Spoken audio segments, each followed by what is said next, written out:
So, yan, ibabalot ko yan siya. Hi guys, lemon. Actually guys, magandang araw pala sa lahat ng mga viewers. Hello to all viewers, shout out everywhere.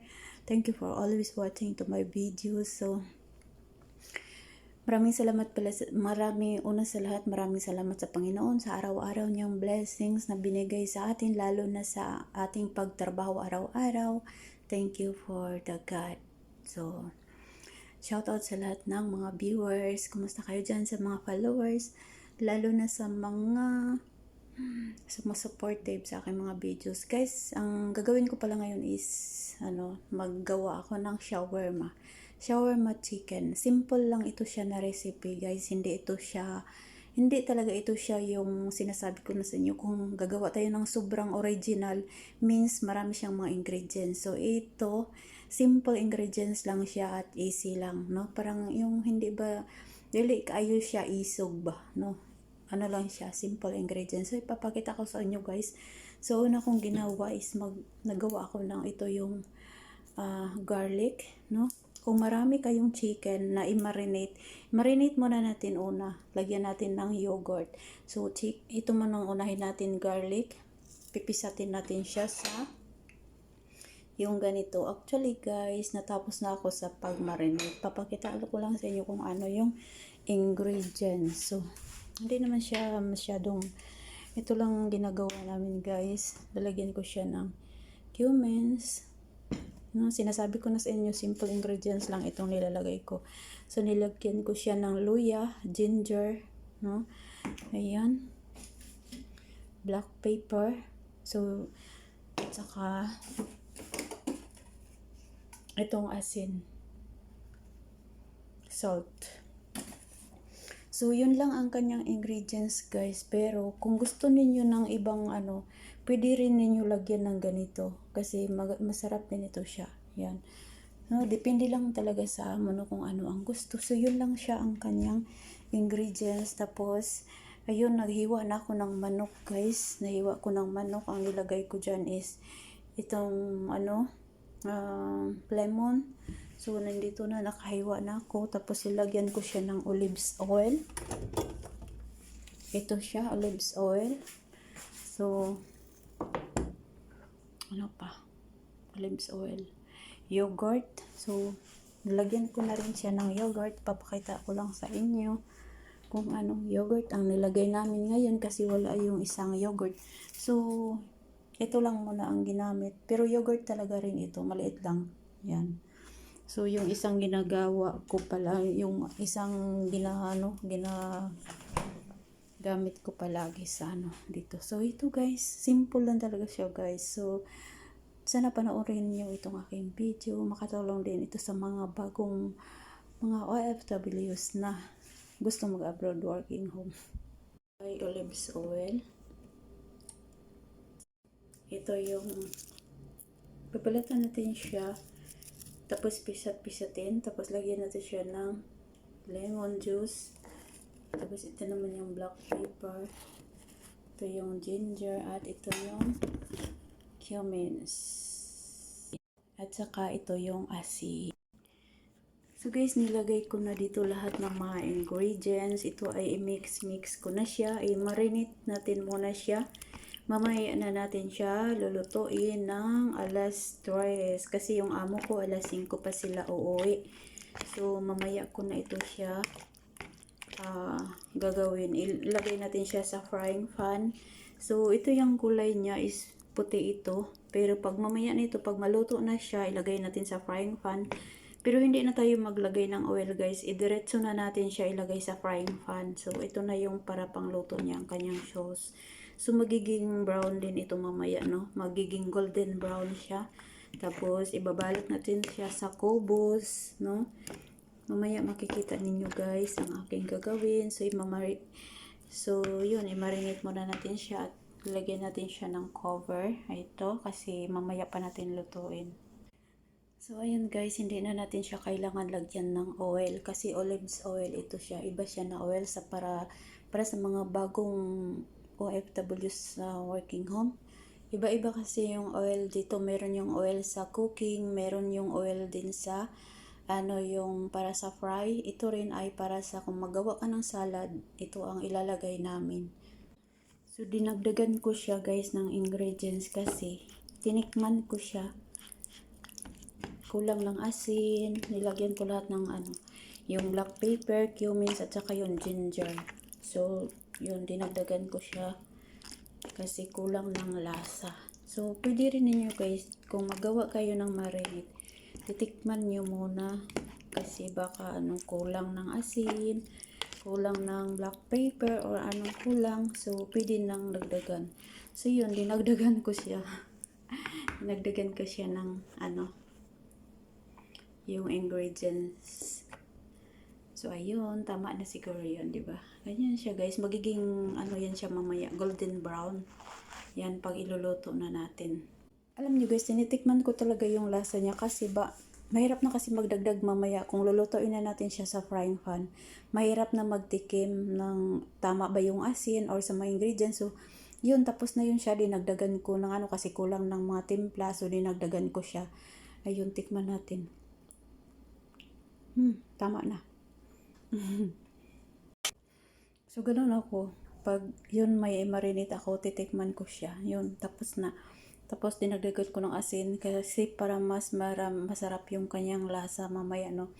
So ang ilagay natin yan mamaya is pag mag-fry tayo ng patatas, tapos kubos, papakita ko sa inyo mamaya, kubos, tapos una lagyan natin siya ng mayonnaise. Pagkatapos lagyan natin yung manok mamaya pag maluto na, tapos lagyan natin ng patatas na yung stick na patatas na i-fry natin, tapos yun ibabalot na natin. So ganun lang siya guys. Diba? Yan. Mamaya, yummy-yummy na yan siya guys. Magiging brown. So, mamaya pa ito lulutuin kasi maaga pa ngayon.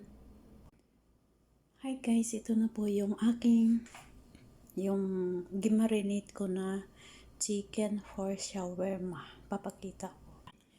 So siya guys, nakita nyo wala siyang oil. Ganyan lang talaga siya.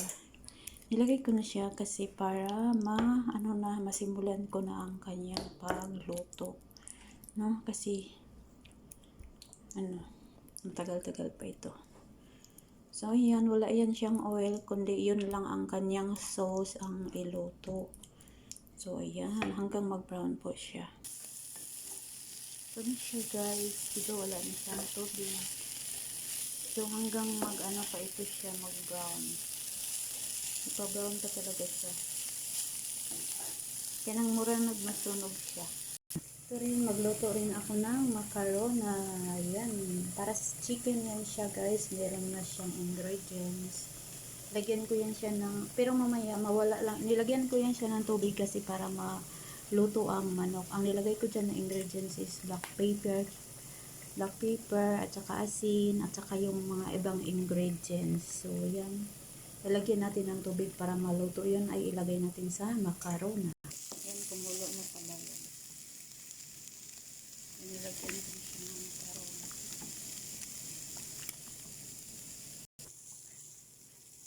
Hi guys, ito na yung chicken. Ayan. So, nagluto rin ako ng macarona kasi para sa aking alaga. Nagluto ako ng macarona kasi para sa aking alaga. Din at bukas ay yan. Nagluto ako. So, pinapakulo ko pa siya. So, ganito na lang guys ang hanggang ganito. Kasi wag na yung masyadong maitim kasi yun, ganyan lang siya ka brown. Yung nagba-brown na yan ay mga garlic. Mga garlic yan siya guys. At saka yung yogurt. So, ganyan yan siya ang para sa shawarma. Alam nyo guys, ang laki talaga niya. So, ayan siya. Hatiin ko ito siya kasi sobrang malaki. Kasi kung ito naman ang ibuo ko talaga siya, malaki pa rin. Sobrang malaki ito.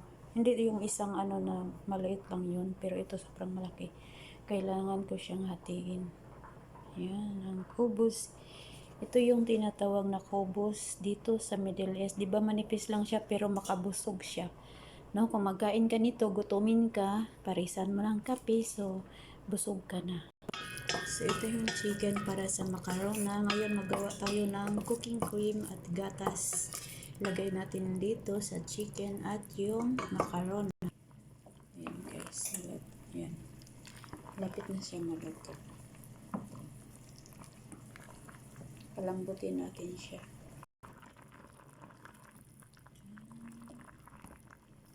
Palambutin natin siya. Ayan ang chicken. Naluto na siya.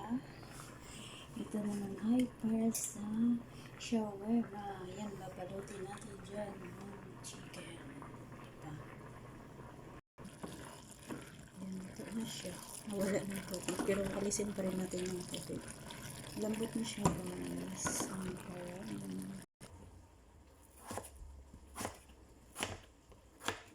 Alam niyo, muntik ko na makalimutan ang patatas. Patatas ito guys, ang hinihintay ko. Yan, ito yung patatas na para sa shawarma. Ilagay natin dyan at saka yung manok. Ayan, lagyan natin siya ng asin. Tapos ilalagay muna natin sa fryer. No, hindi lang natin siya ilagay prito, kundi ilagay natin siya sa fryer. Yan natin siya ng konting mantika. Ayan, oil. Hapit na dyan ako siya malimutan. Ang patatas.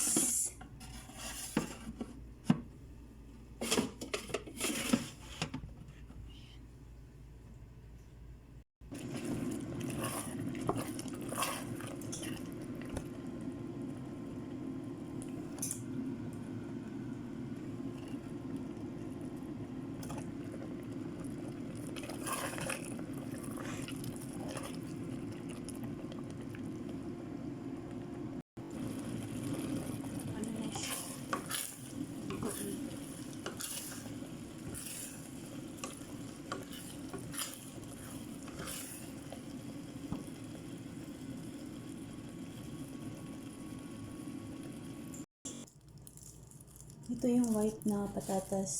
Ganito lang siya guys. Pag white na patatas, para siyang napapagod. No? So, ganyan mo yun. White na patatas. Ito rin yung mayonnaise. So, mag-start na ako. Naka-gloves na ako. Ayan yung chicken. Ayan ang chicken. Diba? So, mag-start na tayo. Maglagay tayo ng mayonnaise. Ayan ang mayonnaise.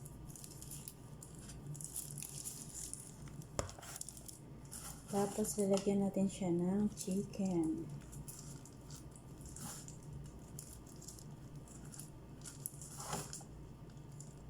Ayan. Chicken po yan siya. Tapos, lalagyan natin siya ng patatas. Ayan, patatas.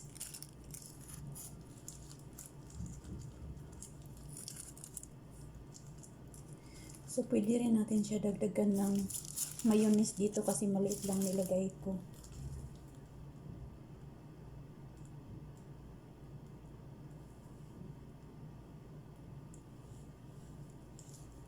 Ayan.